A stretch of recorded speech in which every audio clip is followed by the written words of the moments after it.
So here we go again. We're cooking pasta, and I'm actually prioritizing getting the sauce started first, because in my opinion, as you can see, I'm pretty much creating it from scratch. I have tomato sauce here, and there is some risk here because I don't remember my exact quantities of everything. The spicing will probably be just fine, but for everything else, I can't even remember. So this was a trick that my dad used to do for his, where, we've got both of those, and get those in there, where you mix tomato sauce with tomato paste to get basically a slightly thicker sauce. I mean, tomato sauce is already pretty thicky, so I'm adding just a little bit of tomato paste. This is a little 6-ounce can to, I think, what was 2 8-ounce cans, so very little. I tried this recently, like a couple months ago, with 2 of these, and I think it ended up a little thicker and a little more tomatoey than I want, and that's a risk with tomato paste. It's very it's got a very intense tomatoey taste to it. Very concentrated. It's good, but, concentrated. But the goal here is just adding a little bit.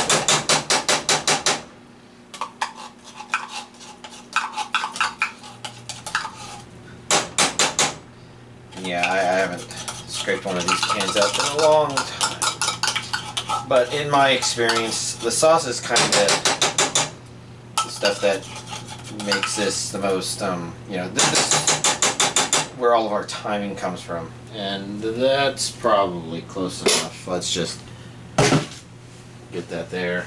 I'm going to cheat and eat that. So I'm going to get this here. I'm going to begin by, I guess I don't want it burning. I want it to heat up, but I'm going to get it probably on a 7. Let's get this initially mixed in there. And yeah, in my experience, I kind of want the sauce to get warm, because one of the problems with tomato on its own is just that it's got a pretty strong flavor, and you want to be able to taste other things. You can add spices to it, but you don't taste the spices as well if it's pretty much just tomato sauce and tomato paste. Which is why I'm going to put, well, my dad used to put cream of mushroom soup in there, but I'm not a big mushroomy fan, and it's probably still perfectly good to put in there. But instead, Parmesan cheese is usually added to reduce a lot of the edge of it, and I just add an entire package of it. This is a kind of non-powder form, which is interesting. It's not as common, but the idea is, you kind of want the cheese to melt in there. So I'll have an entire thing of this to put in there, but let's give that sauce a chance to warm up and begin starting other stuff. So this is pasta and not spaghetti, because spaghetti is only one form of pasta. I actually go with a rotini pasta. You can kind of see they're a little corkscrewy. There's a couple of advantages to this. First of all, with normal pasta, I think you have to worry about overcooking it, and so that's why the instructions, even for rotini, kind of suggest that you bring the water to a boil, then add this in, then bring it back to a boil, and leave it for a certain amount of time. But in my experience, because rotini is kind of thick and corkscrewy, I think historically I've just had no problem putting it in the water before bringing it to boil. If it gets overcooked, I've found that it's usually not that bad. Although, right now, I can't remember what the hell overcooked pasta even means. And this may be more full than I usually have. I think that's about right, but to be honest, it's been years since I last did this properly. You saw I started the oven. Pasta on its own is usually pretty harsh to have, and I'm trying to think if I'm even doing the right thing with having the arm out like this, but right now I'm not thinking. My head hurts and I want to just make some pasta. So I've got some simple biscuits. You know, something bready to take the edge off of eating pasta.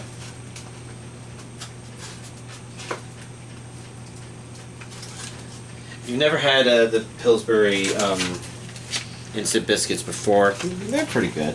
I'm going with the buttermilk one, and pretty much you just have to. I hear you bubbling. Let's turn you down a little bit. This may be heating up a lot quicker than I was used to, and I might be spilling it a lot more than I was expecting to, as you can see a little bit of mess there. Let's kind of wipe that up before it falls down into the flame and creates an interesting problem.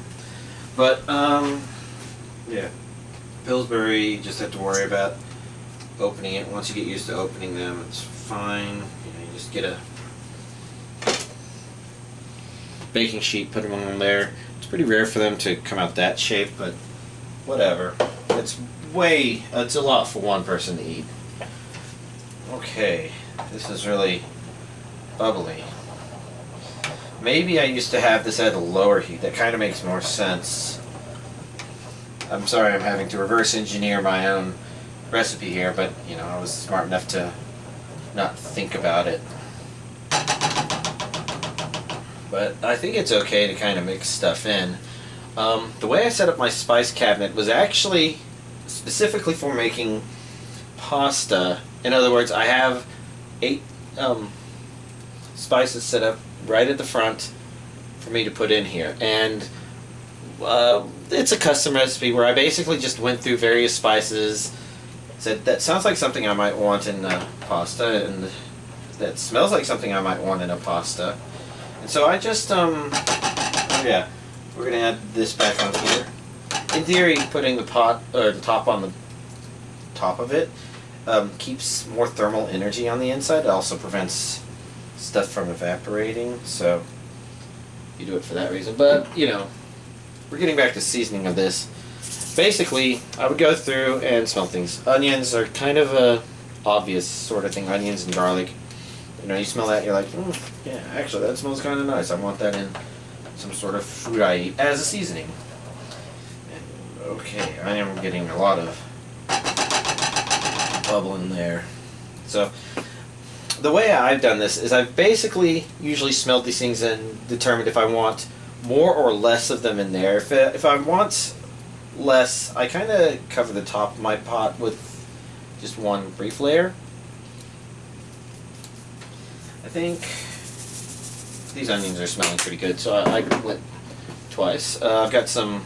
Actually, that was the garlic. So, the garlic definitely goes in there twice. That probably explains. Yeah, and the onions, they're not as.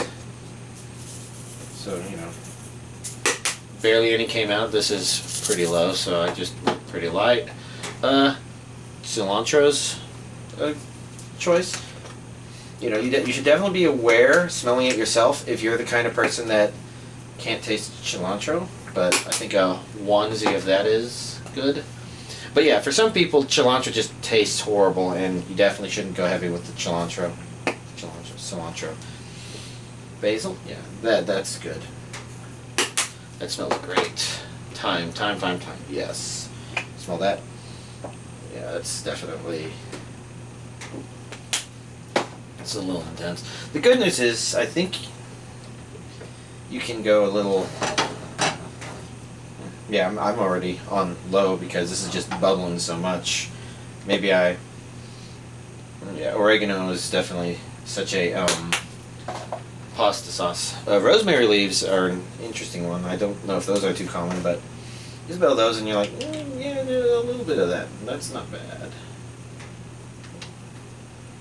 And right now it's all piling up on the top, but you know, I'm gonna mix it in there as soon as I put it in. And this is the last thing I put in there, which is ground cloves, which I think is a little less common in. Oh yeah, that smells so great. I think it's less common in pasta sauce, but you know, it's one of those key spices for pumpkin pie that I think works here. So I actually do a 2Z. That might actually be a lot. I don't know. the idea is, I've come up with a system for trying to decide how much of each to put in there, and now I'm going to mix it in and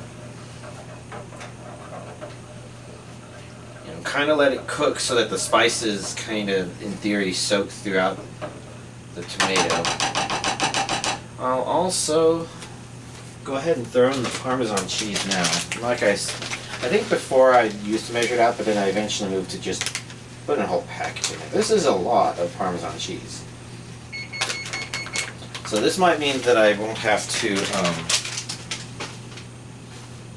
see, I probably don't need that for putting it in there right now.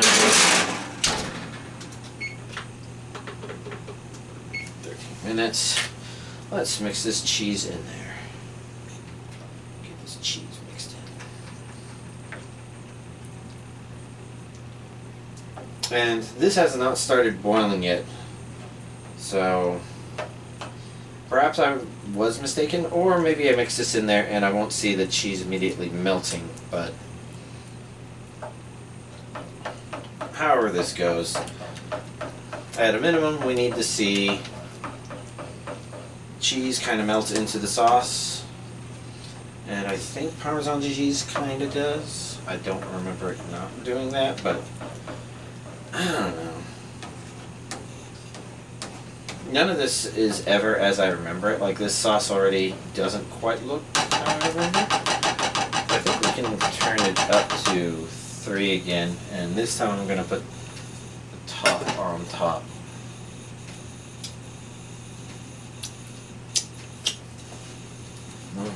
Stuff on the side at least tastes kind of good, but I'm not sure if that's just me enjoying the taste of tomato, or if there was a little spice in it or not.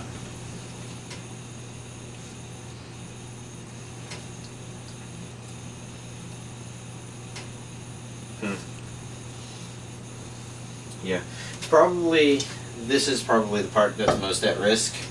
Fortunately, that shouldn't be too bad, because you can just always leave the sauce there, warm, and the biscuits, if they're done a little early, fine. I've got some biscuits. Let's see, I have these out for a couple of different reasons, but I guess at this point I should probably just jump ahead in the video until the next thing. Alright, the biscuits are getting close to done, and my observation on the timing of everything is the biscuits definitely went in early. The spaghetti water is only just beginning to start boiling, and the sauce is probably always okay. You're just trying to heat it up for the most part. That's why the temperature was supposed to be low. That's right. And now I'm actually going to uncover this, since not only has it started boiling, but there's also been a buildup of white stuff on the top. You got to be careful of that foam. Let's what I've been doing while waiting is every once in a while stirring this stuff. I'm going to put an 8-minute timer on there. That includes stirring this. I'm not seeing the Parmesan melt as much as I remembered maybe it doing, but it should be fine anyways. The goal again is to reduce the edge of the tomato so you can taste the spices more or less, right? But otherwise, the other goal when doing all this sort of stuff is timing. And since the biscuits, I put them in there for the lower end of their time range, which is 13 minutes, I really probably should have done it when the noodles were closer to boiling. Because now the biscuits are going to come out. I'm going to get to eat an early one, but just because they're nicer when fresh, I guess. But for the actual meal proper, they're going to be like 5 minutes colder than fresh, which it is what it is.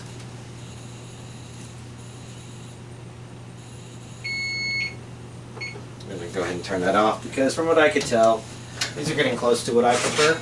See, I like them to only be a little golden, and that's a preference thing. It's why they give a time range on there. I'm just going to get them off the pan nice and quick. Stack them up on a plate. It turns out even the ones that came out of the package looking really weird came out looking perfectly fine.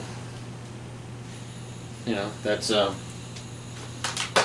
pretty quick one there. What I'm going to do is stir these a bit more.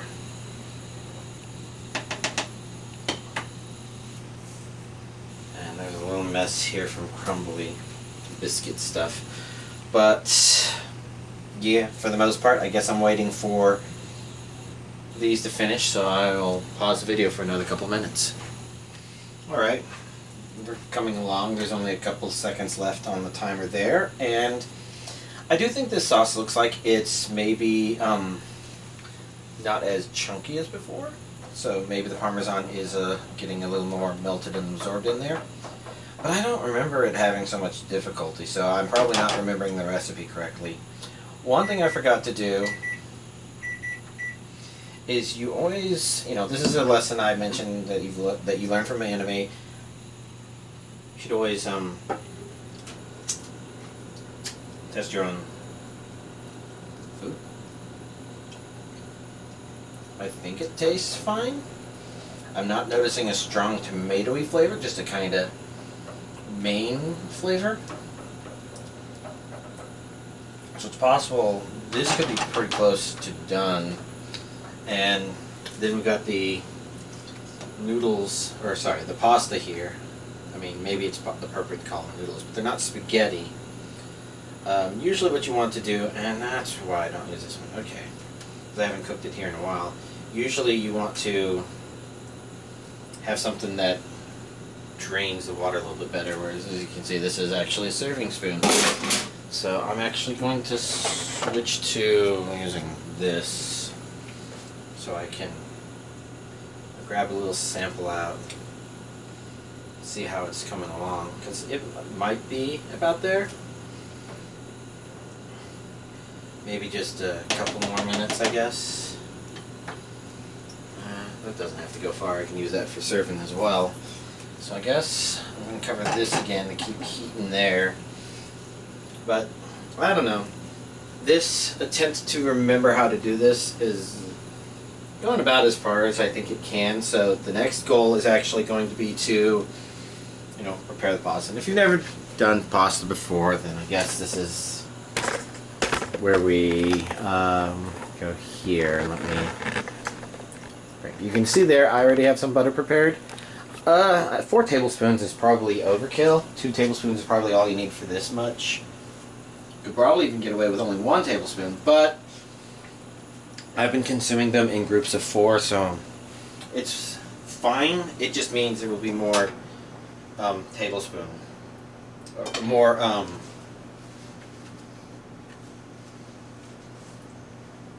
anyways, what I'm going to do is I'm going to take this here, and I'm actually going to, I really like this pot for boiling because you can make the little thing there, and I'm just going to be a reckless giga, and I'm not going to put any strain or anything. I'm just going to use the pot itself. You see I've got 2 hot pads. I'm being really careful of the steam coming out of the sink because that's some really hot shit. And let's see, I think we will go with that. Usually you can do this thing, and we're going to do it here where you actually fill it with another thing of water because it's really fucking hot. You know, this will actually cool it down quite a bit, but it'll still be pretty warm. We'll just do that, not too much, just enough to get some thermal energy out of it. As you can see, the water I just poured in is still fucking hot as hell. Actually, maybe you can't see because I might have put my head in the way. I guess I can set this down on there. Because the next thing I'm going to do is throw the butter in here.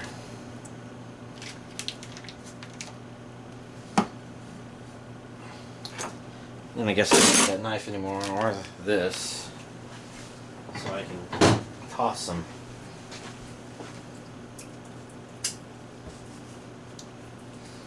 And then just mix it into the noodles. Again, 4 tablespoons is overkill for this, but it should be fine.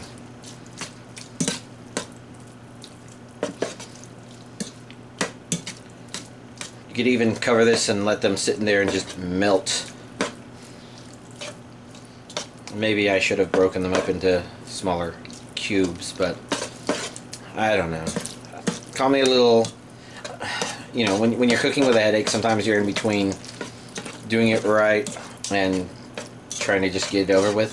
So I'm sorry that y'all had to get a getting over it sort of video, but whatever. And I just keep mixing until I see all the butter gone.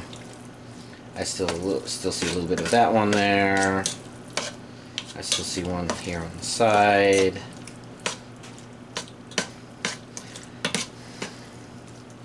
And then I guess there's still a couple more in there, but let's go ahead and switch gears back to over here. Ow.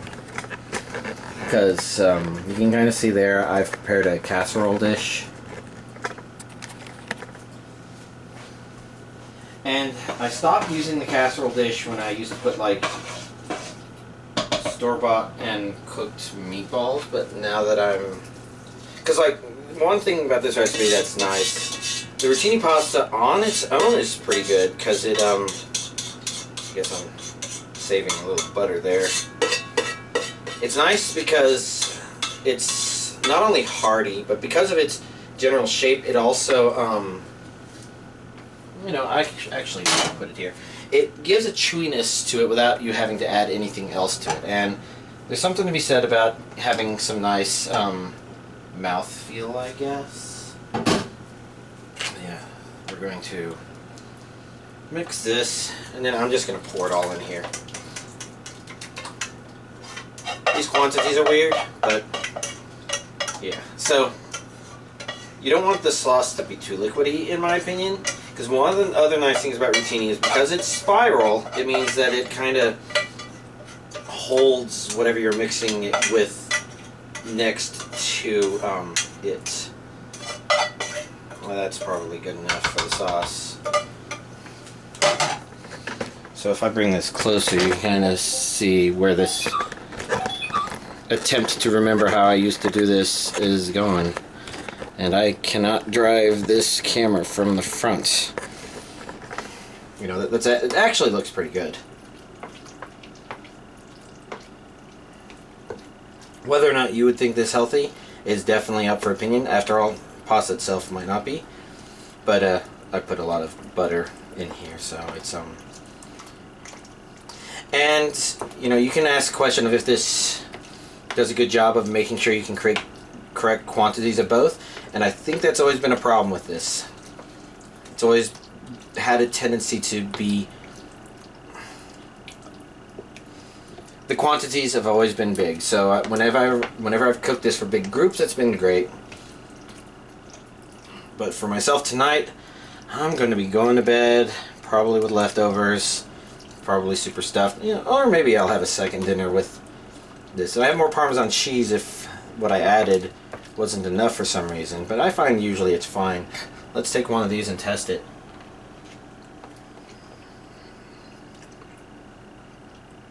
Tastes like it's cooked right. The sauce tastes actually pretty good.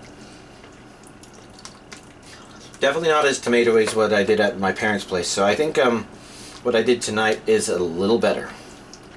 Whatever it is that I did. Maybe there was more Parmesan in this, maybe less tomato paste was the answer, but there you go. All you have to do after that is grab a bowl and serve yourself. Probably being a little more careful than that, because I think I saw some tomato sauce splatter somewhere, and tomato sauce can be a little more messy. But yeah, here we go.